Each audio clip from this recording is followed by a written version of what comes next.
కాబట్టి ప్రియులారా, ఫాస్టింగ్ ఉండాలనుకున్నప్పుడు నీ కన్వీనియంట్ను బట్టి, అనుకూలతను బట్టి,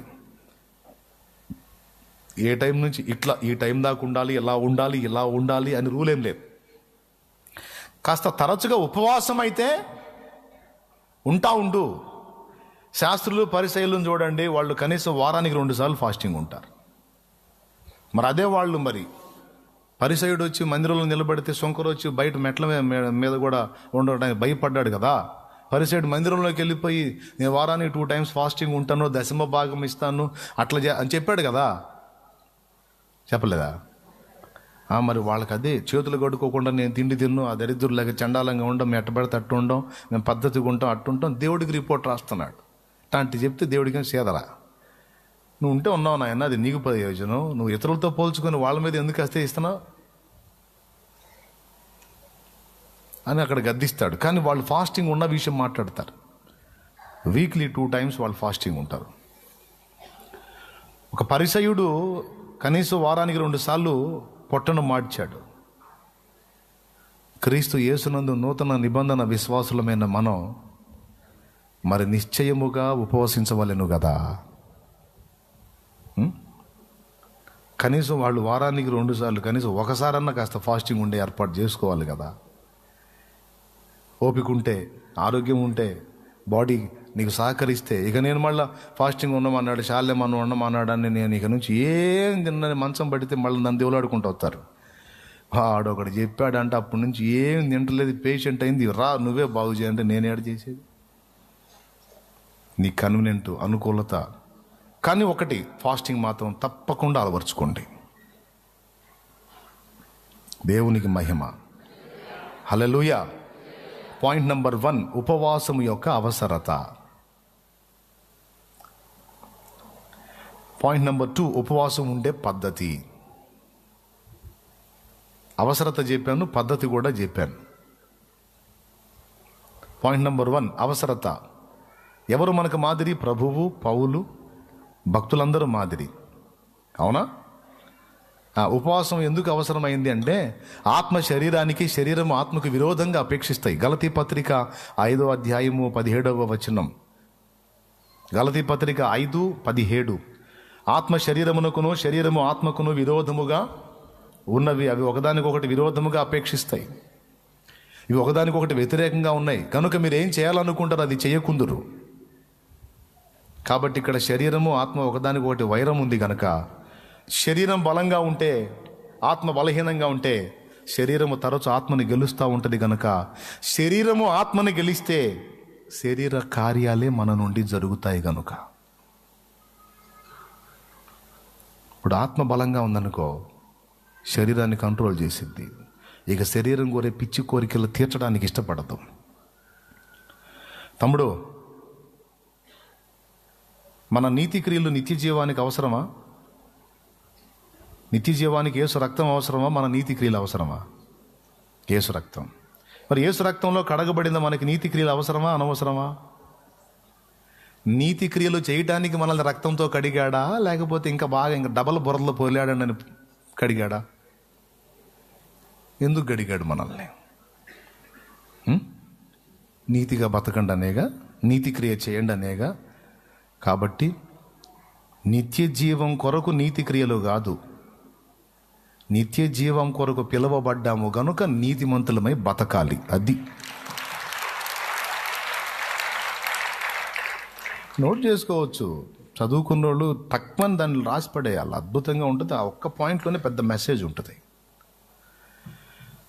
నిత్య జీవం కొరకు నీతి క్రియలు కాదు, నిత్య జీవమునకు మనల్ని పిలిచాడు గనుక, పిలిచిన వాడు నీతిమంతుడు గనుక, ఆయన బిడ్డలుగా మనల్ని వారసులుగా, వారసురాండ్రుగా చేశాడు గనుక నీతిగా బతకాలి.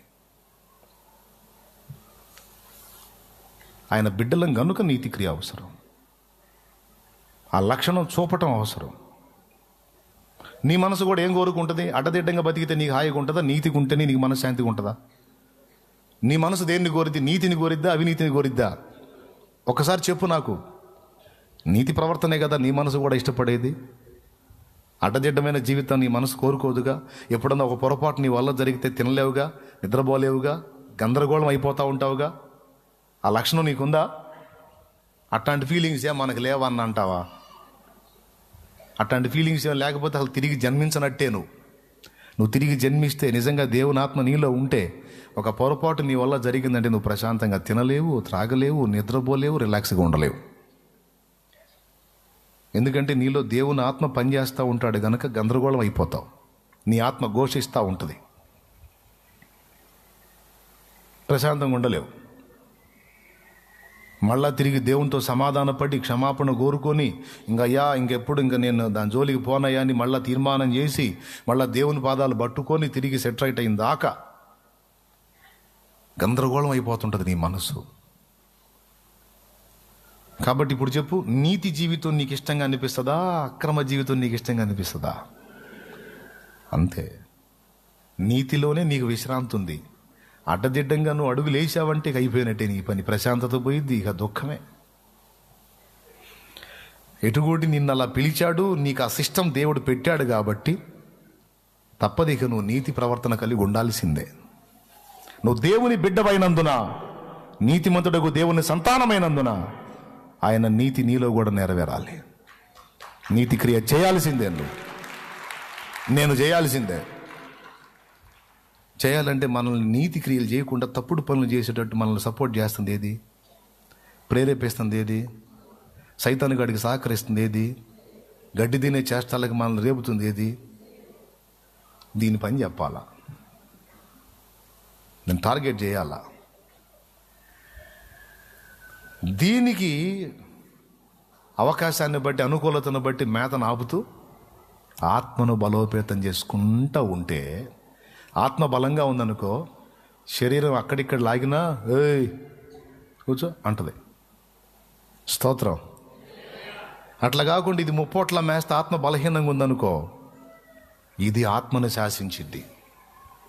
ప్రార్థన చేద్దాం అని ఆత్మ అంటే ఏం చేసేది? నా వల్ల కాదు, ఆయనకు అన్నీ తెలుసు. మన శాలేమన్న చెప్పాడు, విశ్వాసం ఉంటే విశ్రాంతి పొందు, నిద్రపో అన్నాడు. నేను నిద్రపోతా. స్తోత్రం. అర్థమైందా? చెడుతనం వైపు ఆకర్షింపబడుతూ తప్పు చేయడానికి ఇది ముందుకెళ్తున్నప్పుడు ఆత్మ తప్పు, అది దుశ్చర్య, అది తగదు. యోసేపు ఏం చేశాడు? పారిపోయాడు. ఆ చెడుతనానికి దగ్గరికి ఎందుకు వెళ్తున్నావు? నువ్వు పారిపోవాలి. శరీరమా నా మాట విను, కదులు. ఉండకూడదు ఇక్కడ, చలో ఉండకూడదు అక్కడ. నువ్వు ఆ తప్పు చేశావంటే చాలా ఇబ్బంది అవుతుంది. నీతి తప్పకూడదు, నీతి క్రియ ఉండాలి, పవిత్రత ఉండాలి, పరిశుద్ధత ఉండాలి. పరిశుద్ధత లేకుండా ప్రభువుని చూడడానికి వాక్యం లేదా? పరిశుద్ధత కాపాడుకోవాలి. నువ్వు వెళ్ళి అక్కడి నుంచి కదులు అని ఆత్మ ఘోషిస్తే, శరీరం బలంగా ఉందనుకో, శరీరం ఏమంటుందో తెలుసా? ఏందే పరిశుద్ధత? అసలు నా పరిశుద్ధతతో దేవునికి ఎందుకు? క్షమాపణ ఆయన రక్తాన్ని బట్టి, ఆయన రక్తాన్ని బట్టి క్షమాపణ, నా పరిశుద్ధతను బట్టి కాదే రక్షణ. ఆత్మయే జీవింపజేయుచున్నది, శరీరం కేవలం నిష్ప్రయోజనం అన్నాడు. నేను వేస్ట్ అన్నాడు. ఇంకా వేస్ట్ ఏం చేసుకుంటే ఏమి? బోడీ లాజికల్ అని చెప్పిపోయిద్ది ఇది. దేనికి? గడ్డి తినటానికి. దేనికి? ఏమో మరి మీరు చెప్పండి, మీరేమంటారు? కరెక్టేనా కాదా? కొన్నిసార్లు అలా చెప్పిద్ది, కొన్నిసార్లు ఎలా చెప్పిద్దో తెలుసా? నా పరిస్థితి అలాంటిది, మరి ఏం చేయాలి? నాకున్న ఒత్తిడి అలాంటిది, నా అవసరత అలాంటిది, మరి నేనేం చేయాలి? తప్పదు. ఏదో ఒక లాజిక్ చూపించి ఇది పోయి గడ్డి తినే పని చేసిద్ది. అదే ఆత్మ బలంగా ఉంటే, ఇది లాగిందనుకో, ఏం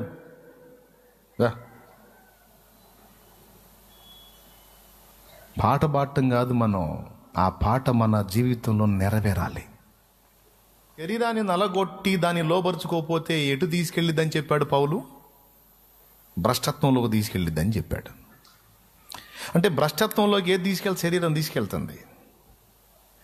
తీసుకెళ్లకుండా ఉండాలి అంటే దాన్ని నలగగొట్టాలి, ఆత్మని బలపరచాలి. అది దాని అవసరత. నిజంగా నేను దేవుని ముందు భక్తిగా, ఆత్మీయంగా, భద్రంగా అంతవరకు ఉండాలంటే నేను ఈ పని చేయాల్సిందే అనే తీర్మానం కొత్తగా రక్షణలోకి వచ్చిన వాళ్ళకి, ఆల్రెడీ రక్షింపబడిన వాళ్ళకి కూడా ఉండాలి. మళ్ళా చెప్తున్నా, నువ్వు బాప్తీసం పొందగానే సరిగా తమ్ముడా చెల్లి, బాప్తీసం పొందారు మొన్న దాదాపు 700 మంది పైచిలుకు పొందారు. పొందిన వాళ్ళందరికీ చెప్తున్నాను నేను, మీరు ఎంతో ప్రేమతో వాక్యాన్ని వింటారు కాబట్టి చెప్తున్నా, బాప్తీసం పొందగానే సరికాదు, శరీరాన్ని అదుపులో పెట్టుకోవడానికి అవసరమైన ఉపవాస ప్రార్థన అనే సాధన తప్పకుండా నీకు నాకు అవసరం. ఓకేనా? దానివల్ల ప్రాముఖ్యమైన లాభం ఏంటంటే శరీరమును నియంత్రించి ఆత్మను బలపరచుట.